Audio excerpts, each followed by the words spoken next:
Ulster Canada Initiative, who are running this, have undertaken a very powerful initiative, particularly in this part of the world where the themes of remembrance, reconciliation and prosperity are so important. We are very much in the prosperity stage of this. We have so much in common culturally, socially. Our tourism industries can benefit enormously from it. We have a link now between Newfoundland and Ireland. Our maritime industries can benefit enormously from this, and our other local businesses will do enormously out of the spin-offs from the tourism initiatives, which I expect to come out of this, and the maritime benefits to come out of this. The connections between Derry, London Derry, Donegal, the involvement of the both councils, and the general cooperative work that's been done in the whole northwest reflects very well on where we are. I think it's great that you emphasise the international dimension, and I noticed at the table where all the flags were represented, the EU flag and the Canadian flag, and I really think this is what makes a region strong, is when we look beyond just the region and see the global impact that we can have by working and cooperating together. To collaborate and cooperate with Newfoundland for ocean energy technology and development. And one of the best models that we've seen so far is the Oceans Advanced model of 50 clusters of companies and industries in Newfoundland operating to advance ocean technology in Newfoundland and Labrador itself.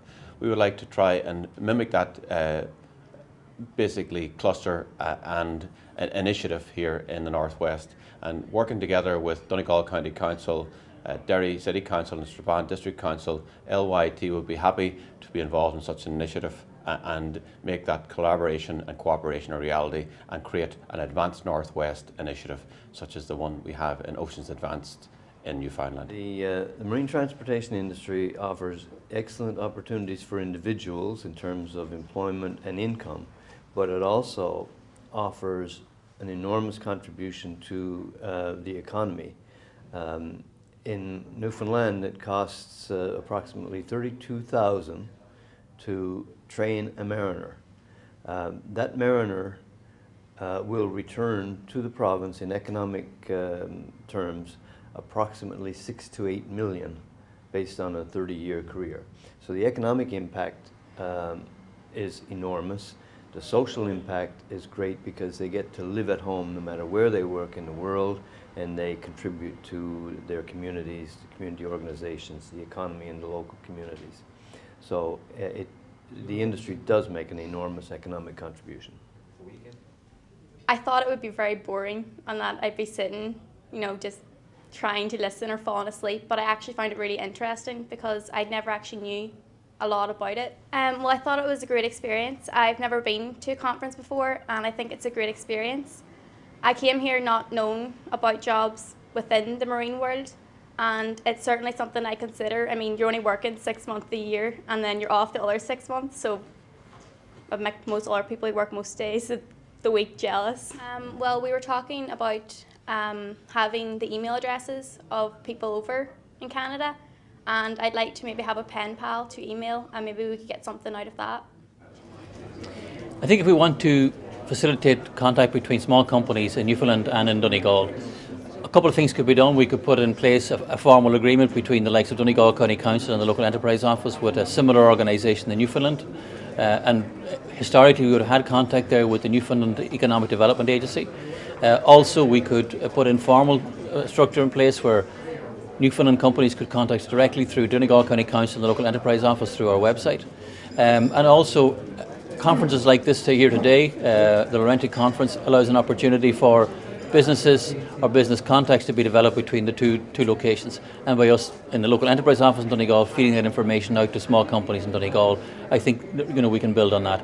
And I think as well by sharing the opportunities, particularly in relation to the marine and the marine resources between the two regions, I think that if there's an opportunity there for business, I think most businesses will show an interest, and I think that those are a couple of ways I would see how we could do that. Certainly, I think there are obviously very, very strong connections between Atlantic Canada and Ireland. That's very apparent. And I think what has struck me is the willingness for collaboration and partnership between the various regions. And when we consider historically the connections in more recent history, The Battle of the Atlantic, which was one of the longest campaigns of the Second World War, the port of Derry was one of the very, very significant ports in that battle, where a lot of ships, the Allied shipping, would have come in there to be stationed for periods of time. And the Canadian Navy was one of the largest navies that was involved in that. So I think those connections, those historical connections, are obviously of interest to people that are related to those that have served in the Canadian Navy and perhaps were in Derry during the Second World War. And that just brings another strand, I think, of potential and cooperation to what we're trying to do. You know, we're talking about an open door here, and people are wanting to walk through that open door and cooperate and collaborate in any way we can, using the past and using the present opportunities as well. Well, certainly with the amount of work that is going on in the area and being a coastal site, I have no doubt that we'll be able to harness some of the developments that take place. I mean, Fort Dunree is a tourist amenity, it's a heritage amenity.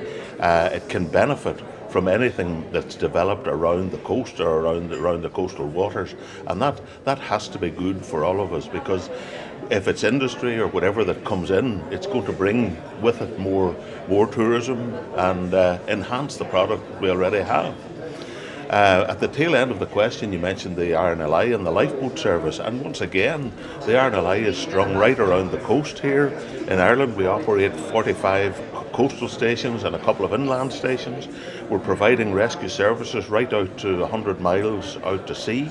And as more and more people come on the sea and more business gets developed in and around our oceans, there are more and more people are out there, and the potential for difficulties and problems, and consequent is a very competent rescue service, which the RNLI is, needs to be available there and needs to be able to react at a moment's notice.